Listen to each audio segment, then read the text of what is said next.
We got a lot to talk about. Blizzard did a lot of interviews. We got player housing, new Mythic Plus stuff, new Delve stuff, rebalancing of things. We got a lot to get into, so without further ado, let's do it. Here we go. Fresh hardcore realms will not progress into Burning Crusade. There were rumors that maybe we were going to get some hardcore WoW going through Classic into Burning Crusade. Doesn't look like that's the case. People can always do it themselves. There are, player-made hardcore servers and things like that, but the official hardcore will not continue through Burning Crusade.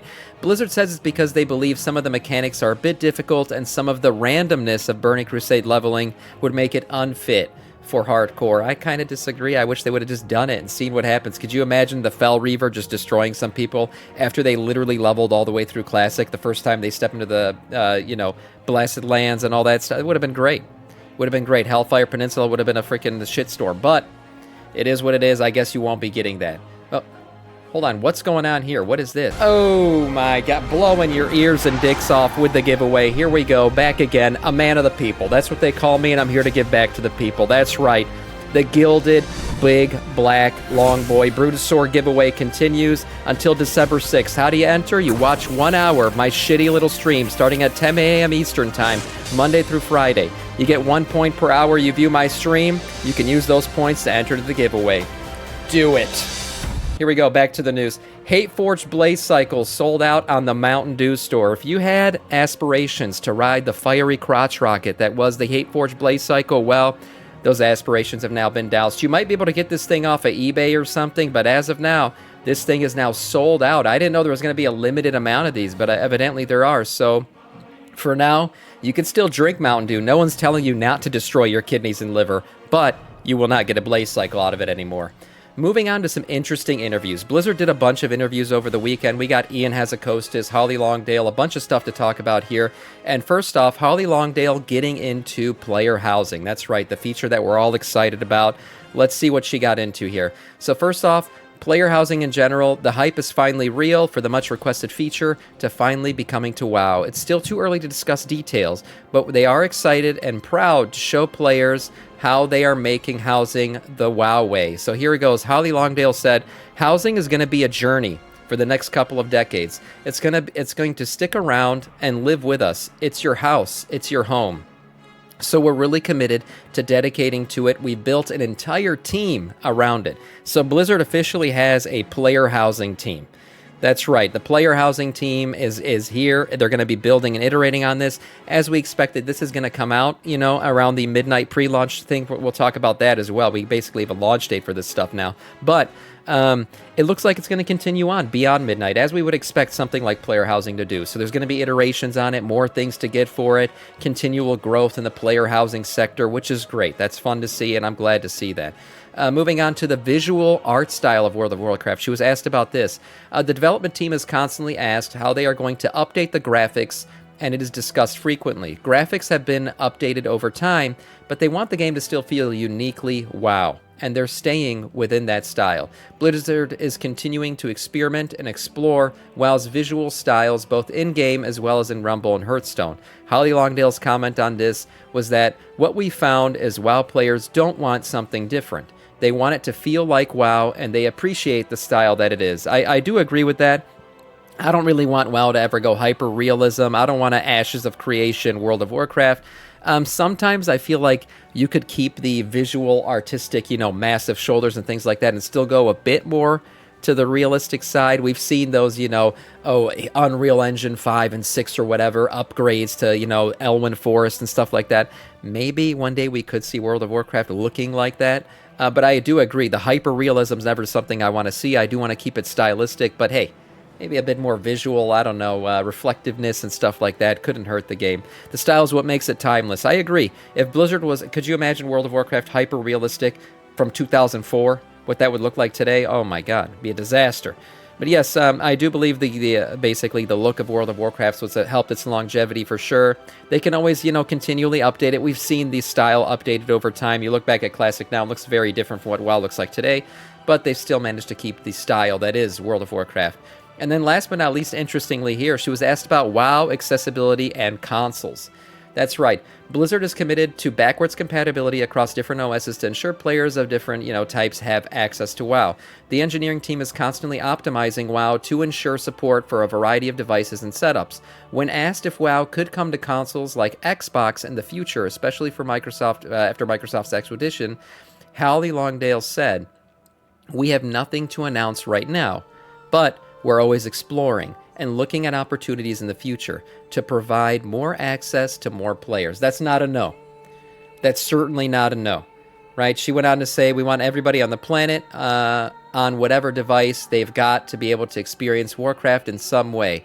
We often say you could basically play World of Warcraft on a potato, and that's true. The graphics, they don't require too much, but to be honest, lately the processor requirements and stuff, basically for Raid to keep things up and frames up, does get a bit heavy at times. But all in all, what are we all thinking about here? WoW on Game Pass. Will it ever happen? I think maybe it could happen. Right now, I think Blizzard's model is currently good. Why would they switch it to Game Pass when they're making $15 a month off of me on that, and I'm paying for Game Pass on the side as well? Should the game ever take a little bit of a dip, maybe they incorporate it and just give access to everybody, because the more people you have playing the game, the more alive the game is at the end of the day. And if you ever put it on Game Pass, that would open up, it would basically drop the barrier of the sub for a lot of people, because there are a lot of people who currently are sub to Game Pass. So we'll see. WoW on console, I don't see why not. People say, oh, controller, maybe yes, no. You can literally play with a keyboard and mouse on your Xbox now, so that's completely out as well. Will it happen eventually on Xbox? I think that's all but a guarantee at this point. I'm here playing on a MacBook Air. There you go. I mean, that certainly does not have any graphics-intensive processors, but you're still playing WoW, as many people are. Moving on to player housing plans. We see that Blizzard has updated the chart again. You guys remember that little Hearthstone that was over there? Well, it's been updated. It's now a house with a WoW logo. I mean, it doesn't get any more obvious than that. Yes, it looks like early winter 2025, we will be getting player housing. Now, what does that mean? I think, like I said before, earlier, midnight coming after that, probably, I think midnight will come early 2026. We're probably getting pre-patch. Pre-patch in the winter. Player housing will come with it, just like Warbands came with the War Within pre-patch. We will get player housing and be able to, finagle our way through that, have fun with it, enjoy it throughout the holidays. That'll be a nice piece of content to go throughout the Winter Veil event and everything else as well. So player housing. Early winter, confirmed now. Moving on to Mythic Plus. There's a lot to talk about with Mythic Plus. Ian Hazakostas got into it. First things first, we now have our full dungeon rotation. So it's Cinderbrew Meadery, Dark Flame Cleft, the Rookery, and the Priory of the Sacred Flames. Those are your 4 current dungeons. Then we got our new one plus the reloaded one. So here we go. The Mother Lode from Battle for Azeroth. The new Operation Floodgate. That's the new dungeon that we're getting in 11.1. Then we have Theater of Pain from Shadowlands. I don't mind Theater of Pain. It was often an easy dungeon for me to tank. Pretty straightforward with the paths and everything. As long as people did the mechanics, they were okay. And then Operation Mechagon, Workshop, Battle for Azeroth. Now this one, if people didn't know how to dodge, it's literally that simple. People who don't know how to dodge would wipe this group over and over, and you're not going to finish it. Operation Mechagon literally comes down to, can people not face roll their keyboards? That's why. I'm not going to brick them all. No, I'm going to do great on these. I actually know some of these dungeons. So, basically, going back to these, I think this is a pretty good dungeon rotation. Theater of Pain, like I said, was not one that was a pretty good one for me back in the day. And then Operation Mechagon, just dodge the shit. Please, for the love of Christ, dodge the damn mechanics. Moving on to what Ian said about Mythic Plus, because there are some interesting things here. So he did an interview with Windows Central about patch 11.1, and there was a couple things they answered, but I want to focus specifically on the Mythic Plus stuff. So regarding Mythic Plus and its current state, Ian had this to say. On Mythic Plus, I think that this was a season of experiments. We changed the way affixes work, the way progression is structured, and we've been iterating based on feedback. A big focus on the team right now is to smooth out some particular pain points in specific dungeons while also looking at class balance. We also don't feel like we have a proper on-ramp into the system. Now, I do agree with that. The on-ramp is pretty rough. People die pretty quick. People get flustered. People break keys early on. It's not fun to be stuck in elo hell when it comes to Mythic Plus. And then class balancing, there's always a meta. That's almost unavoidable, and some classes are just more fond of and picked easier than other words. Yeah, understated, indeed. This is the part that I really agree with when it comes to what Ian has to say about why Mythic Plus really is hurting right now, and I think delves do play a role. He says for a lot of players, hitting level 8 delves, you're getting very powerful rewards at that point. When you look across from there to Mythic Plus, it can feel like there's no point in doing anything lower than a Mythic Plus 7, and I totally agree with that. I don't want to do anything less than a Plus 7, or I'll just go freaking run another delve.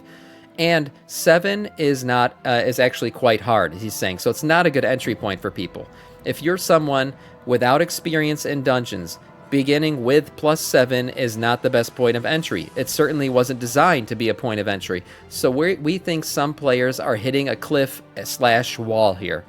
So we see a lot of people bouncing off that would have previously had a home in early Mythic Plus tiers. So for Season 2, that's one big thing that we are going to address here.